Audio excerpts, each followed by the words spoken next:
Toutes les émissions, interviews, chroniques en podcast sur le site internet radiolaser.fr. J'ai été rejoint dans le studio par Salomé. Déjà, Salomé, bonjour. Bonjour. Avec vous, Salomé, on va faire un état des lieux de la musique. Vous avez eu envie de revenir un peu sur l'histoire de cet art qui est si important pour tant de gens. Alors, puisqu'il faut bien commencer quelque part, depuis quand l'homme s'intéresse à la musique ? Depuis son existence sur la Terre, l'homme a toujours été fasciné par la musique. C'est pour lui comme une seconde nature. Dès la préhistoire, il décide de créer le premier instrument de musique, la flûte. Et depuis quand exactement elle date cette première flûte, ou en tout cas, quand est-ce qu'on l'a découvert ? Elle date de l'époque de la préhistoire, d'environ 35 000 ans avant Jésus-Christ. Elle est potentiellement faite d'un os d'un gros oiseau de cette époque.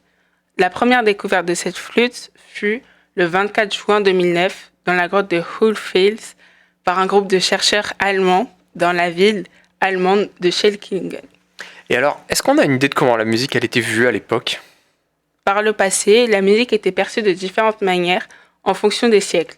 Au Moyen Âge, il y avait surtout les troubadours, des poétesses, des poètes qui passaient de village en village jouant de la musique à qui voulait les entendre. À la Renaissance, c'était surtout pour les personnes dont l'argent ne manquait pas que la musique était réservée, aux rois ainsi qu'aux nobles. Aujourd'hui, je vais utiliser une grande phrase, mais Salomé, est-ce qu'on peut dire que la musique est universelle ?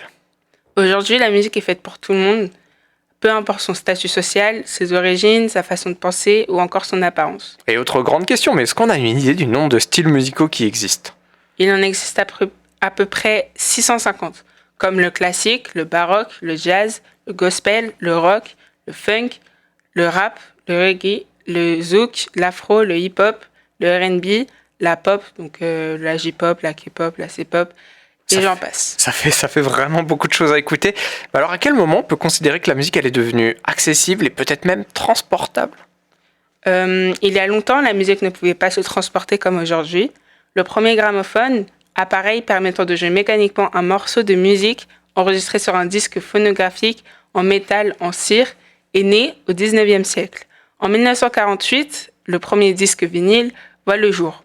Il fait 33, 45, 78 tours, voire plus. Malgré tout, il était difficile de transporter et le vinyle et le tourne-disque. Quelques années plus tard, la cassette voit le jour. En 1963, un peu plus de 100 milliards de cassettes furent vendues. Un an après, arrive l'apparition des cartouches et des disquettes. Mais mal vendues, elles disparurent. En 1982, le bien connu Walkman arrive. Puis, les CD à la fin des années 90, puis quelques années plus tard, débarque le MP3, suivi de près du téléphone portable, sur lequel on peut encore écouter de la musique aujourd'hui. C'est toujours intéressant d'analyser les choses sous un œil un petit peu sociologique. Alors, est-ce que la musique, elle a toujours été faite pour tous les genres, pour les hommes comme pour les femmes ? Pendant longtemps, il n'y avait pas beaucoup de femmes qui jouaient de la musique. La place de la femme dans la musique a toujours été très discutée, pour des questions sexistes ou encore religieuses.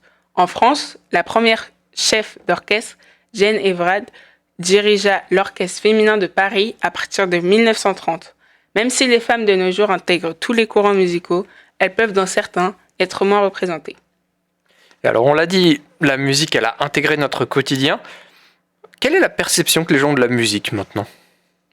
Parfois, les personnes associent les goûts de certaines autres personnes à leur caractère. Bien sûr, tout le monde ne pense pas ça. Donc, je sais que tout le monde ne pense pas ça, mais je vais dire les stéréotypes les plus connus dans le monde de la musique. Et je fais un peu exprès d'aller dans les extrêmes.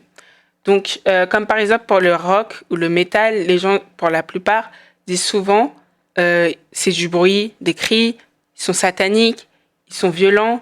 Pour le jazz, ils sont plutôt bien habillés, ils sont calmes, voient la vie en rose. Hommes, souvent des hommes.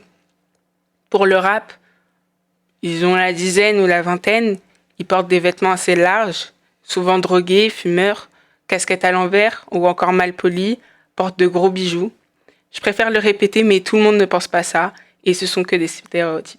Voilà, évidemment, comme vous le dites, c'est le pire des stéréotypes. Heureusement, la plupart des gens ont une vision beaucoup plus évoluée que celle de la musique. D'ailleurs, la musique, pourquoi maintenant elle est connue, si on peut le dire comme ça ? La musique est connue pour ses bienfaits, car elle a la capacité de réduire la douleur, l'anxiété. Elle réduit aussi le stress, aide à mieux dormir, elle stimule l'empathie, la coordination, la mémoire, la concentration, la créativité, le côté un peu spirituel. Elle donne aussi du courage. Elle peut aider dans les relations humaines. Et tant qu'on est dans le spirituel, je crois que vous voulez nous apporter quelques lumières de philosophes sur la musique. Donc oui, je vais citer des phrases vraies et connues de philosophes. La musique est la langue des émotions de Kant. La musique chasse la haine chez ceux qui sont sans amour. Elle donne de la paix à ceux qui sont sans repos. Elle console ceux qui pleurent de Pablo Casals. La musique adoucit les mœurs de Platon. Bon, Salomé, c'était un sacré tour d'horizon de tout ce que la musique propose, de tout ce qu'elle nous fait ressentir. On va quand même terminer en te demandant ton avis à toi. Alors, selon moi, la musique accompagne absolument tout. À chaque moment de la vie, la musique est là. Chaque geste, chaque parole prononcée, la musique est présente.